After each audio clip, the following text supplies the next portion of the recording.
All right, put your hands together and welcome on stage Mr. Clarence Lee, founder of Body of Life and Mythology, independent researcher. Clarence. Hi, good morning everyone.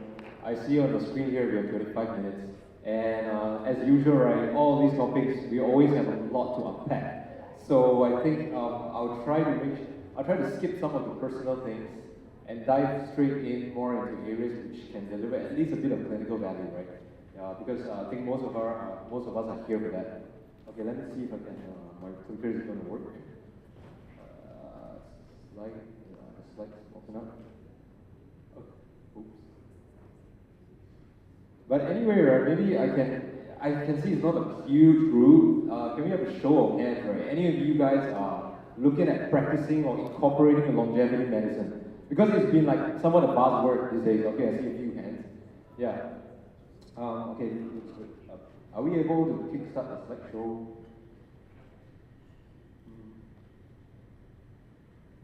Okay.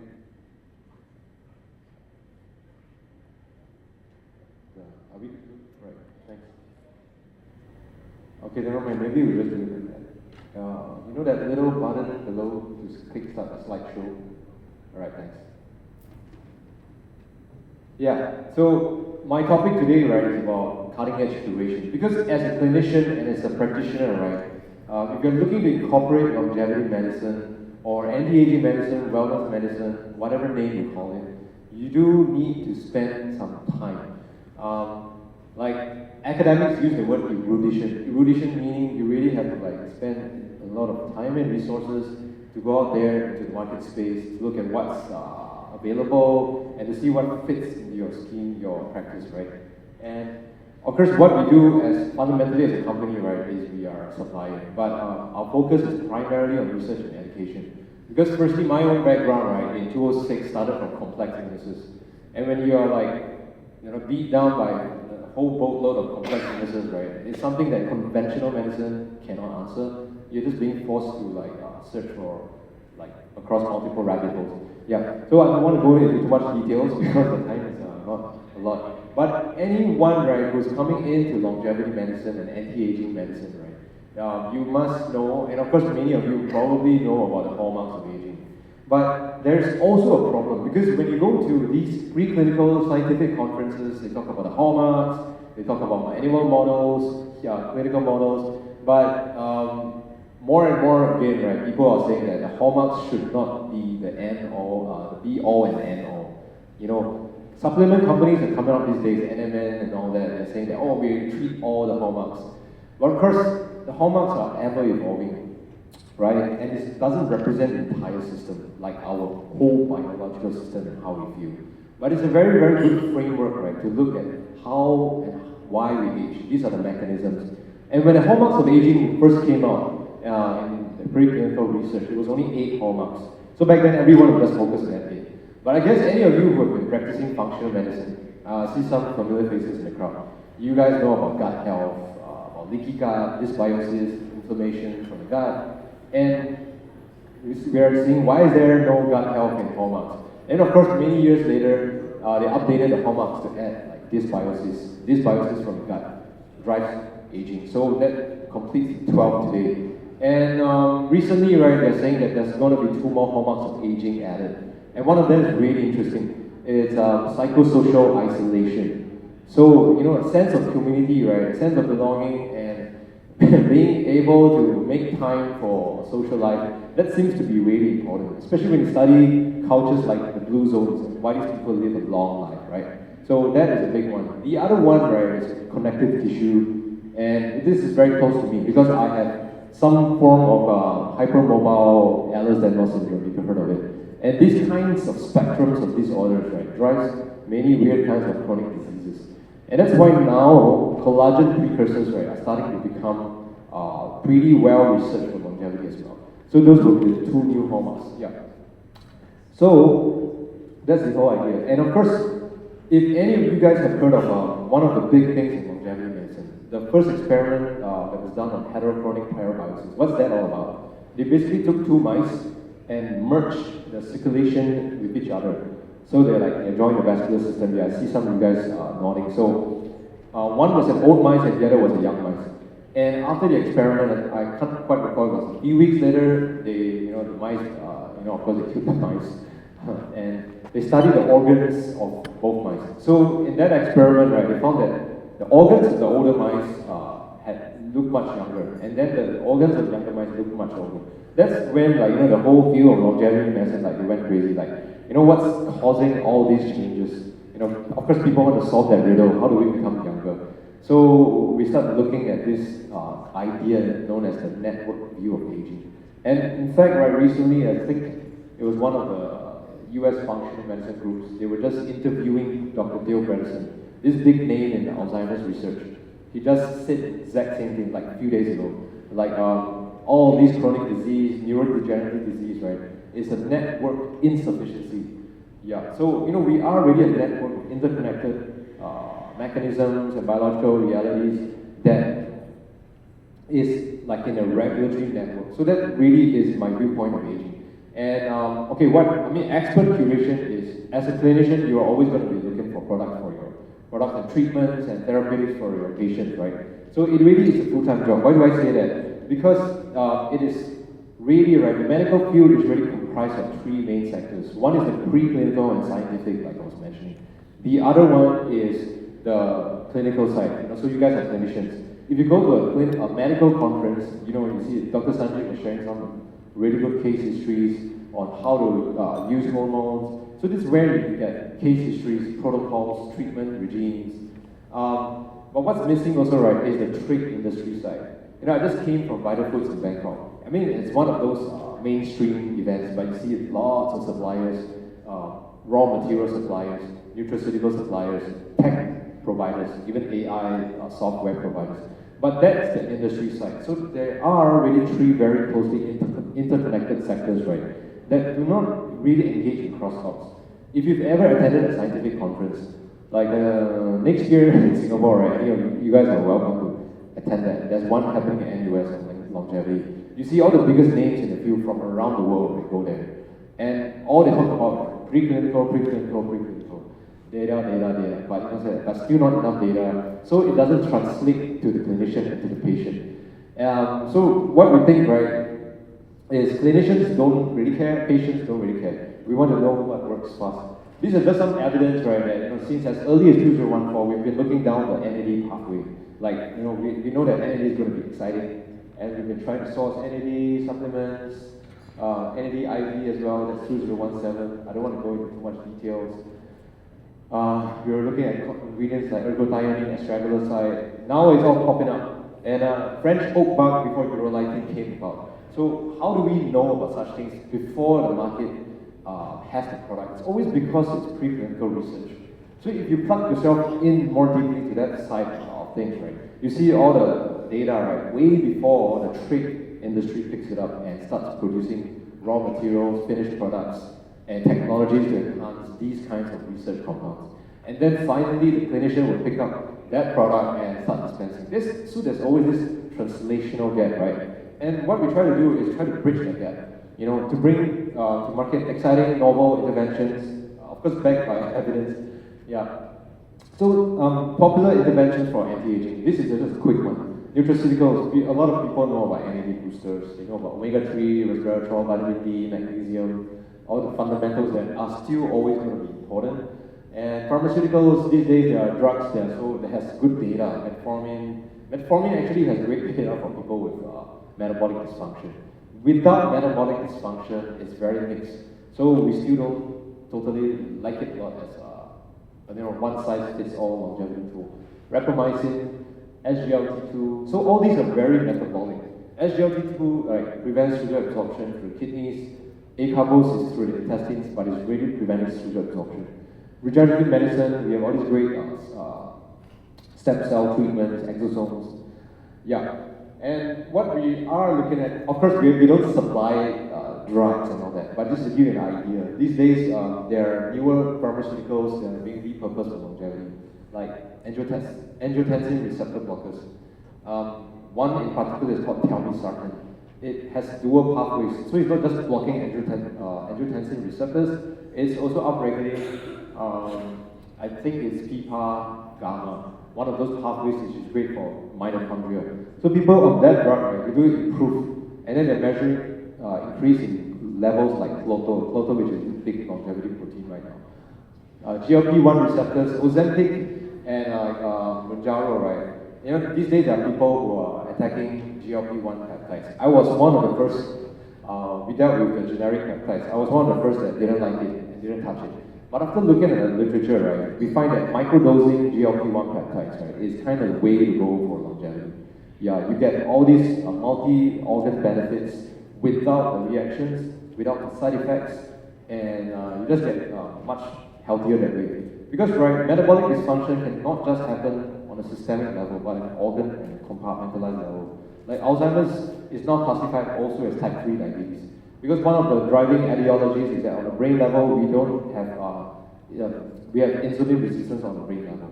Same for PCOS for women, like the ovaries are just not metabolically efficient. So when you do things like that, microdosing GLP-1 peptides or use other compounds, you are trying to optimize the metabolic function on like multi-organ level. Yeah. And then of course we deal with peptides. There are drugs like asatinib that has been very well published for its anti-aging effects together with quercetin. Tadalafil actually, right? Yeah, because when also it's about low dosing. So like when Dr. Sanjit was presenting again, I really enjoyed it. It was a fresh perspective. Just low dosing the hormones, right, gave people great results. And these days, right, we find low dosing some of these relatively safe and well-studied drugs, right, do give people great results. Yeah. Okay, but 15 minutes. Let's move on to the next one. So I'm going to talk more on nutraceuticals today because this is easy to access for many clinicians, supplements and all that. What do we look out for in general? What should you look out for in general? Of course, we look at things like delivery systems. How do we make things more absorbable? Like quercetin, right, is a very, very big molecule for longevity. But a lot of people are not excited about it because when they take the supplement, they don't feel much on it. Yeah. And that's why you need a good delivery system. Research backing, of course, and community feedback. That's really the clinical side and the medical side. What is the feedback from the user community, patient community, the practitioner community? Then they come together in conferences, in workshops, in seminars, they do the training, they share all the case histories, just like Dr. Sanjit did with the blood work. That's, this is kind of like the triage which we have to look at. Right? Beyond, these are just traditional delivery systems and more cutting-edge systems. And so the first product I'm going to talk about, I'm going to talk about two products that are not yet on the market because they're in preclinical phase, they have really good data, they're looking to get it on the market. So we are working with them, just spoke to them, they came from Denmark last few days. This is based on IgGs. So if you've heard of things like colostrum, that's the most basic. And then there are standardized colostrum with higher IgG content. And then we also have, these days, serum-derived IgG powders. We have them in supplements. They're great for IBS, they're great for, let's say, chronic diarrhea, for leaky gut, by sparing mucosal inflammation. Yeah, but these guys, right, in Denmark, they found a very cool way. They studied alpaca and camel milk, and IgGs, right, seem to be very special. The shape, the structure, the binding ability. And they found a way through precision fermentation and produce it at a cheaper price. So that, you don't need, actually IgG products are not that cheap. It could be like $80 or like $60 US per supplement to the patient. So that's not exactly cheap. And then they've even found a way to cleave these proteins, right, so that they become very precise. So you need only a very low dose, like 100 mg. When I take IgG, it's like 2 grams. Yeah, but now with stuff like that, right, 100 mg, 200 mg, it can be mixed into pediatric formulas, it can be mixed into food and beverage, in supplements. And they have good data for E. coli, rotavirus, traveler's diarrhea, C. diff, infections like that. So this is one very exciting one. Because one of the hallmarks of aging, again, is gut dysbiosis, right? Yeah. So this is just a fundamental nutshell overview of what this kind of binding IgGs will do. Yeah, it works only in the gut, so it's not interfering with your own immune signaling. But in the gut level, right, it's binding to all these bad bacterial metabolites. And our gut microbiome is always shifting and changing. If you eat a bad meal right now, there's always going to be like that transient shift, and these stuff really help a lot. Okay, so that's one. The next exciting thing that I wanted to share is also another scientist we are working to co-own an IP on. It's a nutraceutical that's fused. Okay, so it's quite special. It's based on special production techniques. But again, it's not a pricey product. That's why we're very excited at all these kinds of we call that future ready and next level interventions. So it will be just readily available as a supplement. But because they fuse different kinds of compounds like amino acids, sugars like fructose, not glucose, and B12 like cyanocobalamin into crystal structures, and then fuse those crystal structures together to call those co-crystals.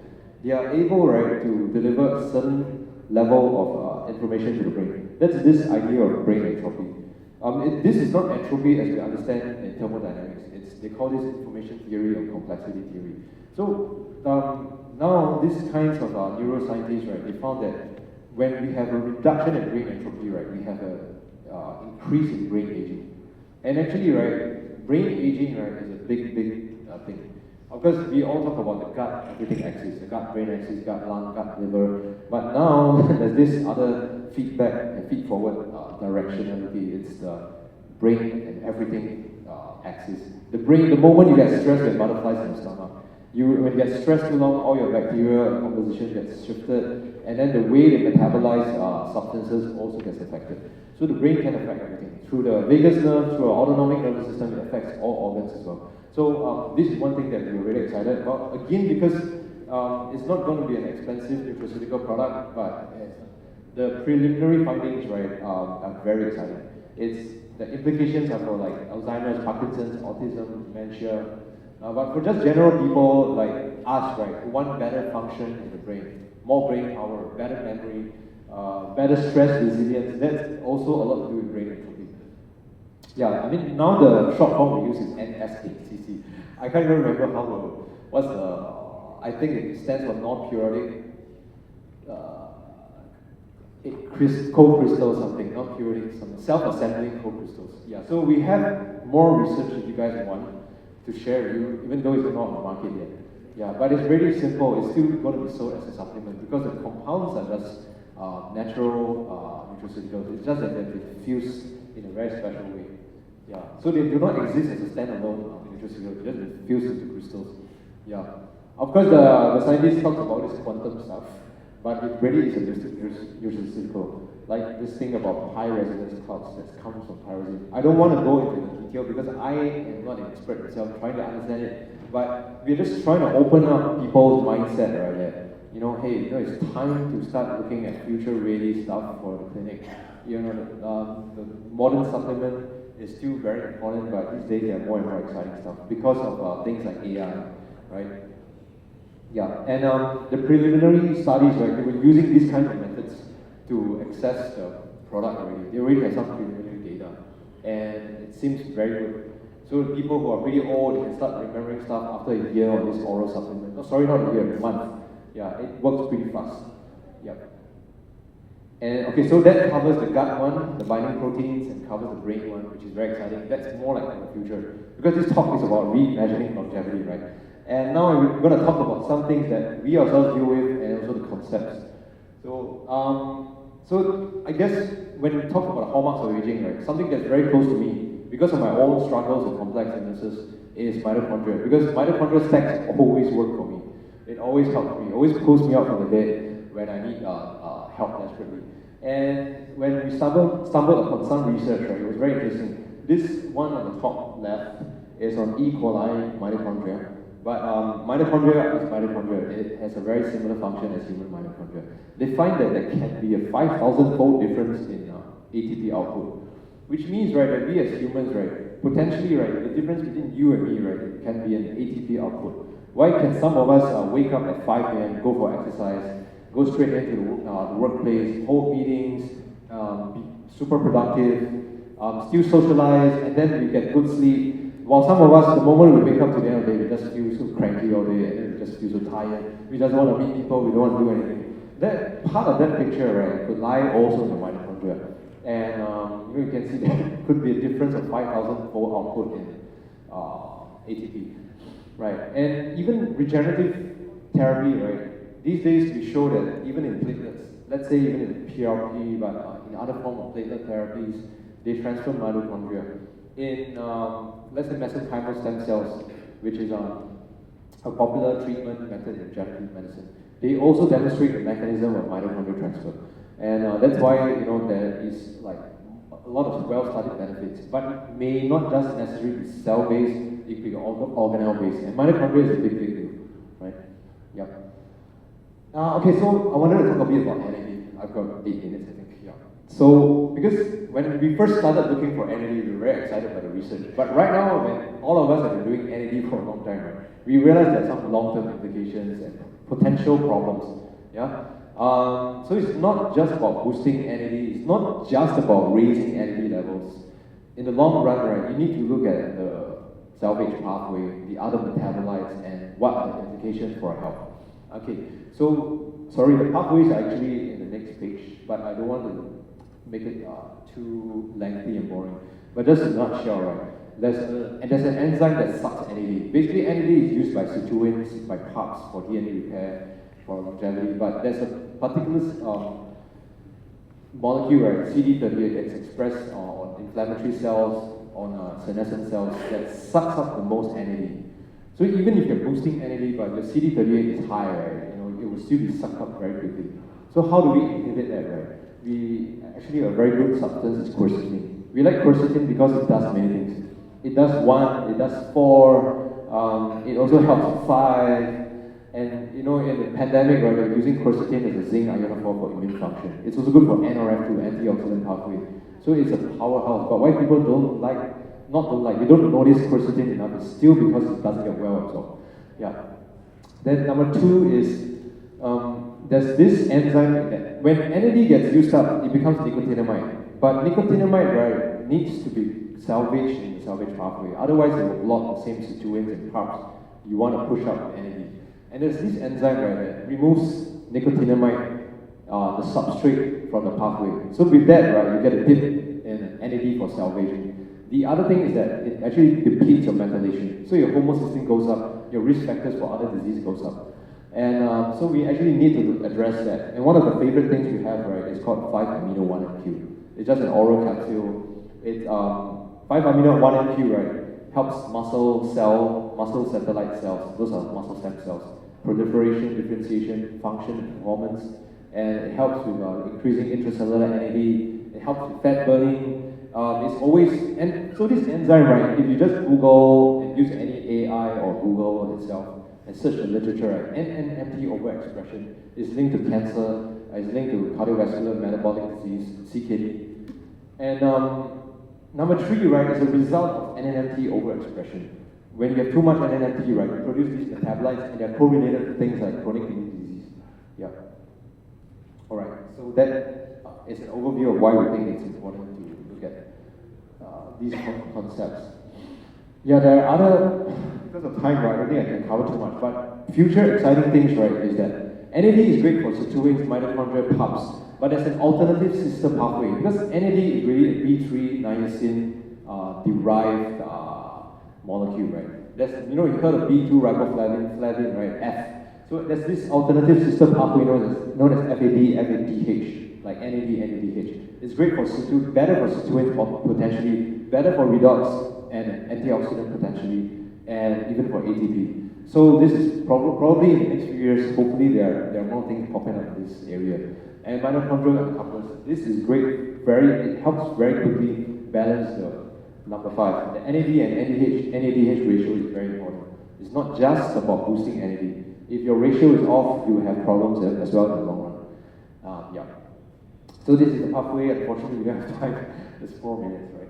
Yeah. And current NAD strategies are IV versus injectables. Initially, we were big on getting IV, but these days we are a bigger fan of injectables because with extracellular IV NAD, right? Some people get this tightening, nausea reactions, and it's actually normal. And it's also because there's a lot of extracellular purinergic signaling. Purines, like, for example, RNA bases are purines, and NAD is also a purine. And we don't think everyone likes it. That's why we focus on injections.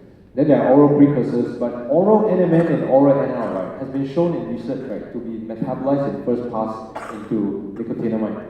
And I don't know if I have there's some enzymes here. So the third one, enzymatic degradation. Those are the enzymes that, before you even absorb it into systemic circulation, right, you already get degraded. So that, but again, right, nicotinamide is a precursor to NAD. It's just a different precursor. That's why we say biliary system is so important. Yep, I have about 3 minutes. So I'm going to cover a product that we have been distributing in the clinic since 2016. And the reason why I have to talk about product and talk instead of the substance is because there's only one company in the world that makes it. It's not like NAD, it's like there are many suppliers in this world. There's only one company that makes it multi-patented. It's mitochondrial targeted. And you can see this is some research about reducing oxidative stress. It stimulates sirtuins and AMPK. These are all key pathways. It helps with telomeres and senescence. And many, like NMN, resveratrol, ergothiamine, spermidine, they target a few pathways, but Mitochondrial targets many pathways. At the same time, right, it has 900 plus peer-reviewed scientific studies. There are 25 human clinical trials. That's a lot. 20 plus more human clinical trials in the pipeline. You can see, right, it covers studies they've done so much. It really is like a drug, but it's sold as a supplement and accessible to everyone. So I don't think there's any better well-studied supplement out there on the market. And that doesn't cost a bomb. It's not cheap, but it doesn't cost a bomb. It's not like those placenta type of products. For immune health, people who took Mitochondrial for 14 days had less, almost a third, right, less infection rate, right, from COVID-19 than people who didn't take it. This was the study that made them famous by the researchers' own words, the third-party researchers' own words. They said that just 6 weeks of this supplement, right, and the vascular health looked 15 to 20 years younger. But this was a paper. 42% in increase in dilation, 13% reduction in oxidized LDL. Oxidized LDL is a bad one. We don't really bother so much about regular LDL and HDL. Improved blood pressure. They gave Mitochondrial to people after menopause and that made the vascular blood flow look premenopausal. And what else? It works great with exercise. Mitochondrial alone is great. Exercise alone is great. Mitochondrial plus exercise is excellent. So improves insulin resistance, fat accumulation, insulin sensitivity, brain health. Their chief scientific officer is also a neuroscientist, so she talks a lot about the brain health side and preclinical research though. But so this is the Mitochondrial team. And this is really just about the nervous system. I don't have the time to cover it, which is fine, because less emphasis on the product. So that's the end. I have 40 seconds left. If you have questions, let's take some questions. Ladies and gentlemen, please give a big round of applause to Mr. Clarence Lee. If you have any questions, you may get the questions on the floor. While are we waiting for the Slido seen on screen? If you have your phones with you, you can scan the QR code, and we have some questions right at the floor. We'll go to the questions on the floor first. Hi, morning. Hi, Mr. Clarence. Thank you for your talk today. I'm Dr. Natasha. I'm a GP practicing in JB. So a lot of my patients are actually talking about this, asking me for all these kind of products, but just that I guess we're not so aware about it, or like unless you go to wellness courses and longevity courses, we'll be more aware lah. But thank you for your talk today. But I just wanted to know, because when you talk about longevity, right? So it's something that's more like into the future. Let's say my patients are about 30, 40, I can only see the results probably when they're like 50, 60, 70, probably, if you want to talk about longevity per se lah. So just wanted to ask you, let's say we start prescribing this to patients, how soon do you, based on your experience previously and based on your whatever research you've done, how soon do you actually see in actual patients? Yeah, so I hope you got the question. That's a super good question. I try to quickly unpack that question. Yeah. If your patients belong to that group, right, where they're younger but they're interested in investing in their longevity, right, then there are quite a lot of measures, right, that don't cost an arm and a leg as well. It could be as simple as VO2 max, it could be your body composition, like the basic ones are bioimpedance, but you don't need to invest in a DEXA scan. It could be one of those in-body stuff. There's quite a bit, grip strength and so much more. And these days, there are gamified apps, there are AI-powered apps and wearables. There's quite a bunch of stuff you can explore. The first step is really whether you think you're going to commit to that space, and when you are, then your patients will identify with that, and over time, right, whether they have friends who might be interested, I think that will all organically kind of evolve. But measuring-wise, that there are ways to measure, because even if you're 30, 40, you may not be very optimized. Someone who's 50 and 60 but pretty optimized can look better in blood work and all that. And we're also trying, I'm personally passionate, right, about making, because I myself came from a complex illness space, but after 20 years later, right, I feel that aging is also causing problems for me. So I want to access longevity medicine that is not just for the super elite. And when you go to these conferences, right, it really is sometimes for the super elite. Cryopreservation, digital twins, cloning yourself and then transplanting a younger organ of yourself, all that crazy shit that I don't really identify with. We are looking for testing also that it's nice that Singapore research is good, translational is not. But Professor Brian Kennedy has a very good clock just based on blood biomarkers. So you could order blood biomarkers with InnoQuest. It wouldn't cost you much. Some patients even have insurance for that. And then we load it up to their AI platform. You get all these longevity-based epigenetic, biological age reports. And they can also predict your mortality, can predict your comorbidity and morbidity, right, that will drive that mortality. So that immediately gives you an idea of what you need to treat to keep the patient well and alive for a long time. And I think, I don't want to go on because it's going to be the next talk. You can speak further, but there are a lot out there. And as long as you think, right, this is something you want to commit to, right, I think there's a lot more that will unfold for you and your patients. Right, thanks. Thank you, Larry. We have one more question from the floor. Hi, Mr. Clarence. I'm Dr. Rosmawati. Basically, I have already started practicing as a functional and integrative practice in my clinic. I would like to ask specifically about the NAD plus infusion. I had come across one case. Basically, the case, just go for that for the energy booster. So managed to give 10 doses, 10 infusion, weekly gap. Before the procedure, I did have the opportunity to get the homocysteine done. It is like 12-13, but after the infusion, it rise actually after 2 months, 6 weeks to 2 months after the infusion, it rise to actually 20. So I was wondering how come it actually become more inflamed.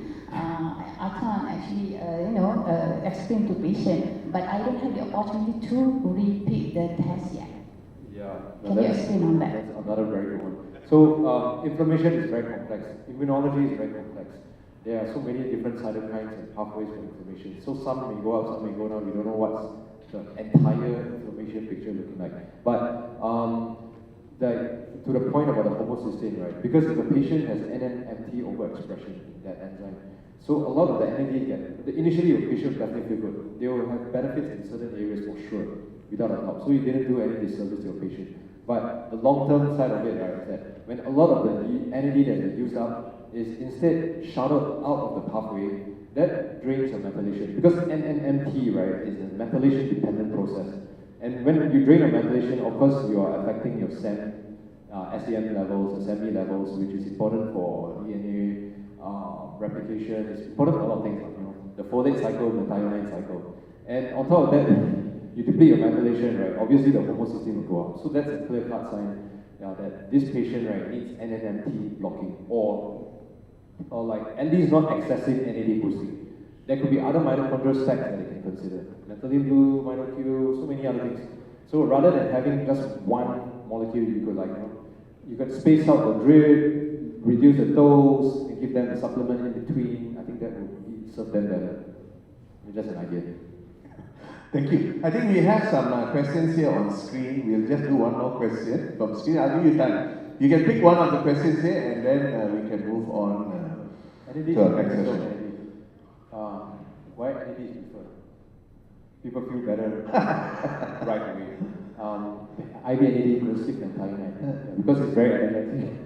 Okay. We always do NAD first thing in the morning. If you do an NAD drip or jab, if you took IV, maintain it, yes, it can. But again, right, the rest of the pathway is the more important one in the long run. Alright.